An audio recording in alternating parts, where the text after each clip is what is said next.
வணக்கம். வளம்.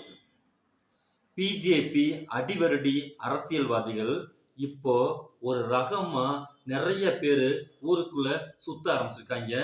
அது பல பல கடல்ல வந்துகிட்டு இங்க இருக்கக்கூடிய திராவிடத்தை ஒழிப்போம் அப்படிங்கிற கூக்குரலோட கிளம்பியிருக்காங்க. சில பேர் என்ன சொல்ற சனிக்கிழமை சைக்கோவா வந்துட்டு இருக்காங்க. சில பேர் ஒட்டுமொத்த பெர்மனண்டா ஒரு 15 வருஷமா குத்தகை எடுத்துக்கிட்டு இங்க அலைஞ்சிட்டு இருக்காங்க. அவங்க எல்லாம் சேர்ந்து வந்து இங்க வந்து என்ன பண்ண போறாங்களாம், திராவிட மாடலை ஒழிக்க போறாங்களாம். அந்த மாதிரி ஒரு கேடு கெட்ட பொறுக்கி எந்த அளவுக்கு இங்க உளறி வச்சிருக்கான், எந்த அளவுக்கு எல்லா திட்டத்தையும் அதை கொச்சைப்படுத்தலாம் அப்படிங்கிற காரணத்துக்காக பின்னாடியே அனுப்பி விட்டுருக்கக்கூடிய ஒரு ஏவல் நாயோடைய அந்த அந்த குலைக்கக்கூடிய சவுண்ட் என்னங்கிறத நீங்களே கேளுங்க.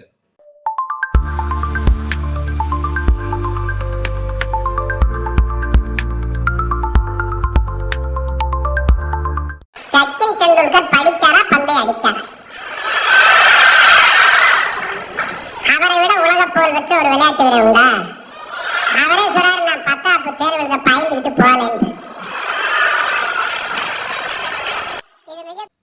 கல்வியில் சிறந்த தமிழ்நாடு அப்படிங்கிற ஒரு ஃபங்க்ஷனை தமிழ்நாடு கவர்மெண்ட் வச்சு நடத்தினாலும் நடத்திச்சு. இங்க இருக்கக்கூடிய ஆதிக்க சக்தின்னு சொல்றேன் பார்த்தீங்கல்ல, இந்த பார்ப்பன கும்பலுக்கும் இந்த பார்ப்பன அடிவருடி கும்பலுக்கும் அப்படியே எங்க நவதுவாரத்திலையும் சூட்டுக்கோள வச்சு சொருகுன மாதிரி கத்தி குடிய கெடுத்துட்டு இருக்கானுங்க. அங்க நடத்தி இருக்கக்கூடிய விஷயத்துல அங்க ஏதாவது குறை இருந்துச்சுன்னா அந்த குறைய நாம விமர்சனம் பண்றதுங்கிறது மாற்று கருத்தே கிடையாது. அங்கே இவனுக்கு வைக்கக்கூடிய கருத்து என்னன்னு கேட்டீங்கன்னா, படிக்காத படிக்காத படிக்காத. இங்க வச்சிருக்கக்கூடிய தலைப்பு என்னன்னு கேட்டீங்கன்னா, கல்வியில் சிறந்த தமிழ்நாடு. இந்த கல்வியில் சிறந்த தமிழ்நாடுங்கிற வார்த்தை அவனுக்கு மண்ட குடைச்சலா இருக்கு பார்ப்பானுக்கு. ஏன்னா கல்வியில் சிறந்த தமிழ்நாட்டுக்குள்ள இருக்கிறவன் 97% தமிழர்கள், மிச்சம் 3% பார்ப்பன கும்பல்கள், பார்ப்பன அடிவரடிகளை சேர்த்தீங்கன்னா ஒரு 10-15% இருப்பான். ஆனாலும் அந்த பார்ப்பன அடிவரடிகளையும் நாம தான் கணக்குல எடுத்துக்கணும். ஏன்னு கேட்டீங்கன்னா, அந்த அடிவரடிகளுக்கும் பிள்ளைகள் இருப்பாங்க. அப்ப அடிவரடியா போனாங்கிற காரணத்துக்காக பிள்ளை அப்படி போவாங்கிறது நம்ம கணக்குல எடுத்துக்கல. ஆகையால் அனைவரையும் அரவணைத்து செல்வது திராவிடம். அந்த 3% இருக்கு தெரியுங்களா?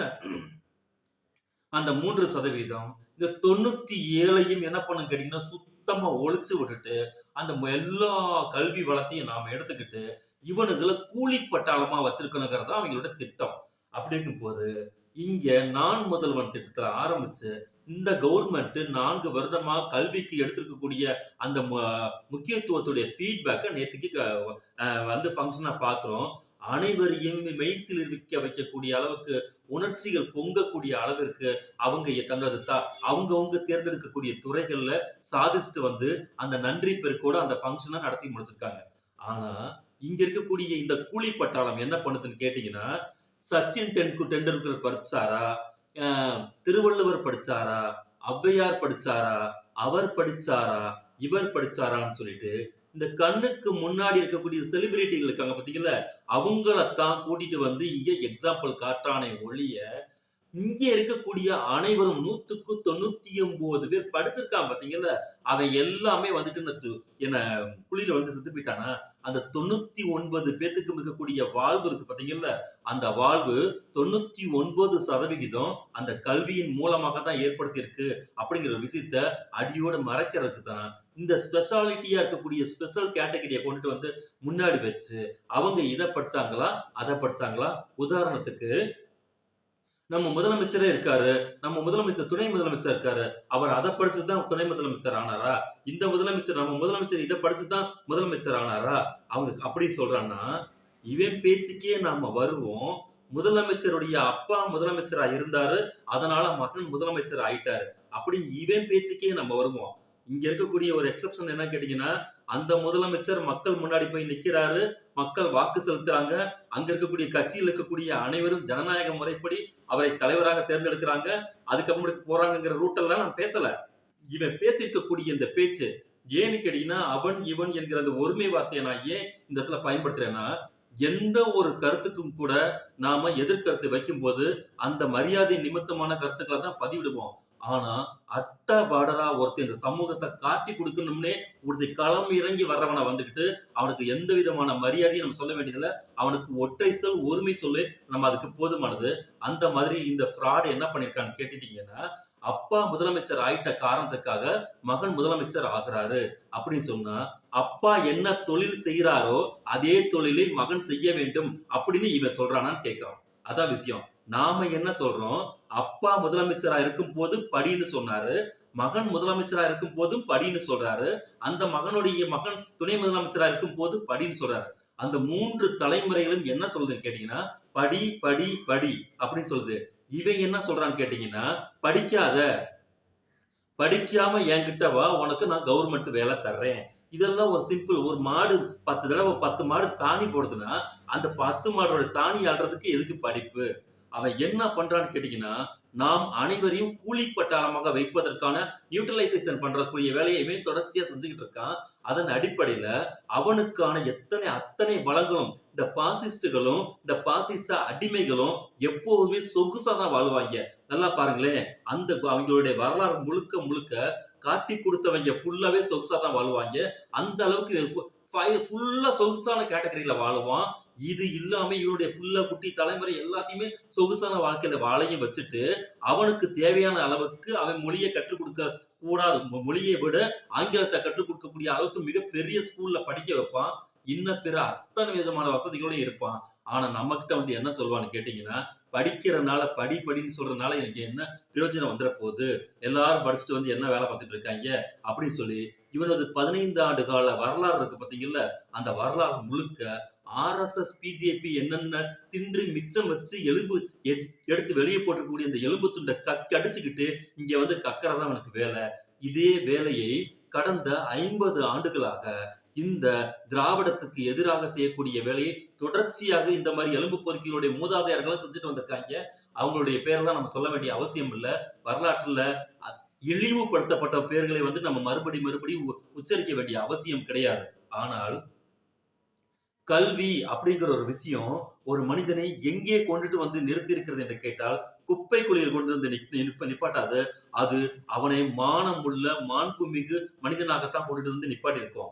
ஆனா இவனுங்க சொல்லக்கூடிய முக்கியமான விஷயம் என்ன கேட்டீங்கன்னா, டெண்டுல்கர் 10வது வரைக்கும் படிச்சாரு, ரஜினிகாந்த் 5வது வரைக்கும் படிச்சாரு, அவர் சூப்பர் ஸ்டார் ஆகலையா? இங்க நம்ம முதலமைச்சர் ஒரு டிகிரி கூட முடிச்சாரா முடிக்கலையான்னு தெரியல, அவர் முதலமைச்சர் ஆகலையானா? ஸ்பெஷல் கேட்டகரிங்கிறதே வேற, தனி திறமை என்பது வேற. இவன் சொல்லக்கூடிய ரொம்ப நுணுக்கமான பூச்சி என்னன்னு கேட்டீங்கன்னா, தனி திறமை அப்படிங்கிறதையும் அனைவருக்குமான கல்வி என்பதையுமே டிஃபரன்சியேஷன் பண்ணாத அளவுக்கு பிரிச்சு பார்க்கணுங்கிறதா இவன் சொல்லக்கூடிய விஷயம். எல்லாத்துக்கிட்டையுமே தனித்திறமை இருக்கு. அந்த தனித்திறமை மூலமாக நீங்கள் உங்களுடைய திறமைகளை வச்சு பழச்சுக்கங்க அப்படின்னு இவன் சொல்ல வர்றான். ஏன்னு கேட்டீங்கன்னா, அந்த தனித்திறமை இருந்தா உங்களுக்கு கல்வி அவசியமே இல்லை. அந்த தனித்திறமையை நீங்க வளர்த்துக்கிட்டு போயிட்டே இருக்கலாம். இப்போ இவனுடைய மகன் இருக்கான் பாத்தீங்களா, இப்ப சொல்லிட்டு இருக்கக்கூடிய இவனுடைய மகனுக்கு தனி திறமை, செருப்பு தைக்கக்கூடிய தனி திறமை அவனுக்கு இருக்கு. நான் செருப்பு தைக்கிறத இழிவா சொல்லல. இந்த சமூகத்துல சக்கிலியர் அப்படிங்கிற சமூகத்துல ஒட்டு மொத்தமா ஜாதியின் குறியீட கடைசியா வச்சிருக்கிறானுங்க. ஆனா அந்த செருப்பு தைக்கக்கூடிய அந்த கம்பெனி இருக்கு பாத்தீங்கல்ல, ஒட்டு மொத்தமா கம்பெனியை ஃபுல்லா யாரும் வச்சிருப்பான்னு கேட்டீங்கன்னா பார்ப்பான வச்சிருப்பான். டாட்டா அதுக்கு உதாரணம். அந்த மாதிரி இவனுக்கு அப்பா நான் செருப்பு தைக்கிறது ரொம்ப ஆர்வமா இருக்கேன், நான் செருப்பு தைக்க போறேன்னு சொன்னா இவனுக்கிட்ட தனி திறமை இருக்கு, வாடா 10 மாட்டுத்தோலை வாங்கி சந்தையில வாங்கி தரேன், உட்காந்து தேடான்னு இவன் சொல்லுவானா? அந்த செருப்பாலே எடுத்துட்டு அவன் மவனை அடிப்பான அடிக்க மாட்டானா? முதல்ல படி, ஒரு டிகிரி அளவுக்கு முதல்ல முடி, மலன்னு அடிச்சுட்டு வரணும்னு தந்தை பெரியார் சொன்னாரு. முதல்ல படி. உன்னுடைய தனி திறமை இருக்கு பாத்தீங்கல்ல, அந்த தனி திறமை என்பது 18 வயசுக்கு கீழே எவனாவது ஒருத்தர் தனி திறமைன்னு சொல்லிட்டு வந்தானா அவன் கன்னத்திலே நாளை சாத்தணும். நான் என்ன சொல்றேன்னா, தனி திறமையை நீ வளர்த்து கொண்டே வந்ததுக்கு பிறகு ஒரு கல்விக்கான அடிப்படை இருக்கு பாத்தீங்களா, கல்விக்கான அடிப்படையை கைவிடாமல் அந்த தனித்திறமையை வளர்க்கணும். நல்லா தெரிஞ்சுக்க வேண்டிய விஷயம், கல்வி என்பது ஒரு நீரோடை மாதிரி போய்கிட்டே இருக்கணும். அவனுடைய வாழ்வுல கைவிடாத அளவுக்கு போய்கிட்டே இருக்கணும். குறைந்தபட்சம் என்னை பொறுத்த வரைக்கும் ஒரு கல்வி ஆதாரம் என்பது ஒரு PhD வரைக்கும் இருக்கணுங்கிறது தான் எங்களை பொறுத்த வரைக்கும் முழுமையான நிலைப்பாடு. இடையில உனது வாழ்வுக்கும் உனது ஆதாரத்துக்கும் உனக்கு தேவைப்படக்கூடிய தொழில் திறமைகள் இருக்கு தெரியுமா? அந்த திறமைகளை வந்து நீ முழுக்க முழுக்க நீ தேடி கண்டடைஞ்சதுக்கு பிறகு உனக்குள்ள அது என்ன திறமை வெளியில எக்ஸ்போஸ் ஆகுதுங்கிறத நீ பாரு. அதற்கான தேவைகள் டூல்ஸ் எல்லாத்தையுமே வந்து இப்ப செல்போன்ல இருக்கு. எல்லாத்தையும் தேடி கண்டுபிடிச்சதுக்கு பிறகு அது கற்றுக்கொள்வதற்கான அந்த ஆயத்த கூறுகளை வந்துகிட்டு நீ அதற்கான போறதுக்கு அடிப்படையாக இருப்பது கல்வி. அந்த கல்வியை வந்து நீ கற்றுக்கொண்டால் மட்டும்தான் வளர்ச்சி அடைய முடியும். உனது திறமைகளும் உனது தனித்திறமைகள் வளர்ச்சி அடைய முடியும். இப்ப ஔவையார் இருக்காங்கன்னா, ஔவையார் வந்து ஆத்திச்சூடி எழுதுனாங்கன்னா, அறம் செய்ய விரும்பு அப்படிங்கிற எழுத்து எழுதுறதுக்கு அவங்க படிச்சிருந்தா மட்டும்தான் அதை எழுதிருக்க முடியும். ஆனா இடைப்பட்ட காலத்துல இருக்கக்கூடிய கேப்ல இங்க இருக்கக்கூடிய 10, 15 தலைமுறைகள், 20 தலைமுறைகள் படிக்காமல் போனதுக்கான காரணம் என்னன்னு 1000 தடவை நம்ம கேட்டாலும் அதற்கு ஒரு நாக்கு கூட பதில் சொல்லாது. ஏன் என்று கேட்டால், படிப்பவன் பார்ப்பான் படிக்கக்கூடிய அந்த செய்யுளை காதில் சூத்திரன் கேட்டால் அவன் காதில் ஈயத்தை காய்ச்சி ஊற்ற வேண்டும் சொல்லி மனு தர்மம் சொல்றதும் இல்லாம அதை செயல்லையும் செஞ்சு கொடுப்பதற்கு இந்த சேர, சோழ, பாண்டிய கேடுகட்ட இந்த பார்ப்பன அடிமை அரசர்கள் எல்லாமே அந்த வேலையை தொடர்ச்சியா செஞ்சுட்டு இருந்திருக்காங்க. வரலாறு முழுக்க இந்த இழிவான அந்த பதிவுகள் தான் நமக்கு கிடைக்குது.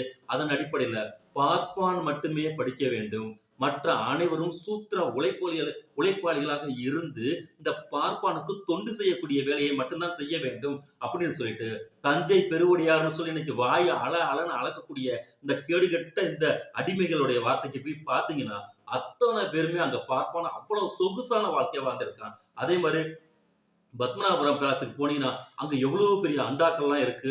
அத்தனை பார்ப்பானுக்கும் சமைச்சு கொட்டுவதற்கு அவ்வளவு காடுகளை உழுது பயிரிட்டி அங்க அடிமை சேவகம் செஞ்சிருக்காங்க நம்மளுடைய மக்கள். இவ்வளவு வரலாறு முழுக்க இருக்கும் போது அதை அடித்து நொறுக்கி திராவிடம் அனைவருக்கும் அனைத்தும் அத்தனை பயல்களும் மேடையிடி வரணும்னா அந்த கல்வி படுத்துவதன் மூலமாகத்தான் வர முடியும் அப்படின்னு சொல்லி இடஒதுக்கீடு தத்துவத்தை நமக்கு மிகப்பெரிய அளவுக்கு யாரும் அறிந்திராத விஷயத்துல மிகப்பெரிய தத்துவத்தை உள்ளடக்கி இடஒதுக்கீடு தத்துவத்தை கொடுத்து அந்த இடஒதுக்கீடின் மூலமாகவே நான் படித்து இன்னைக்கு மிகப்பெரிய பார்ப்பனைக்கா அந்த எவ்வளவு பெரிய உருவமாக இருந்ததை ஃபுல்லா இன்னைக்கு சிறிய உருவமா மாத்தி இன்னைக்கு அவ்வளவுத்துக்கும் மேல தமிழன் தனித்தன்மை வாய்ந்தவனாக சிறப்பு உடையவனாக உலகமெங்கும் இருப்பதற்கு காரணம் அவனுடைய கல்வி. அந்த கல்விங்கிறத வந்துகிட்டு படிச்சாதான் உனக்கிட்ட திறமை இருக்கான எவனாவது வந்து உங்ககிட்ட பேசலானா கூச்சமே படாம யோசிக்காம உங்க காலில் இருக்கக்கூடிய செருப்படுத்த அவன் கன்னத்துல 4 சாத்திருங்க. வேற எதுவுமே அதுக்கப்புறம் வரக்கூடிய பிரச்சனைகள் எல்லாத்தையும் பார்த்துக்கலாம். ஏன்னு கேட்டீங்கன்னா அவன் உங்களுடைய தலைமுறையை அழிப்பதற்கு வந்திருக்கிறான். அதுதான் ரொம்ப முக்கியமான விஷயம். என்னடா ஒரு சேனலை ஓபன் பண்ணி வச்சுக்கிட்டு ஒருத்தனை செருப்பால் அடின்னு சொல்றான்னா, ஒருத்தனை வந்துகிட்டு படிக்காதன்னு சொல்றானா, படிக்காத ஒரு சமூகம் என்னவாகும்? தேங்கிய குட்டை என்னவாகும்? ஓடிக்கொண்டிருக்கக்கூடிய அந்த நதி மட்டும்தான் தூய்மையாக இருக்கும். ஒரு நதி பயணம் செய்யலைன்னா அது வந்து துர்நாற்றம் வீசிடும். குட்டைகள்லாம் என்ன இருக்கும்? பயணம் செய்யப்படாத இதெல்லாமே குட்டையா இருக்கும். அது ஃபுல்லா தேங்கி சகதியாகி துர்நாற்றம் வீசிடும். அந்த மாதிரி நமது மூளை டிராவல் பண்ணினா மட்டும்தான் அந்த மூளையா இருக்கும், நேர்வழியில சிந்திக்கும், பண்போட நடந்துக்கும். ஆனா நேரம் இங்க இவ்வளவு பெரிய நம்ம தலைமுறையை இப்பதான் படிக்க ஆரம்பிச்சிருக்கு. இன்னும் போன தலைமுறை வரைக்கும் நம்ம அம்மாவும் அப்பாவும் படிக்காத சூழ்நிலையில இப்பதான் நம்ம தலைமுறை படிக்க ஆரம்பிக்கும் போது இந்த படிப்பை கேலியும் ஒருத்தன் கிண்டலும் பண்றானா அவன் அரசியலுக்கு அப்பாற்பட்டு அவன் இந்த சமூகத்தில் இருந்து அப்புறப்படுத்தப்பட வேண்டியவன் என்றுதான் நம்மளுடைய தாழ்மையான கருத்து.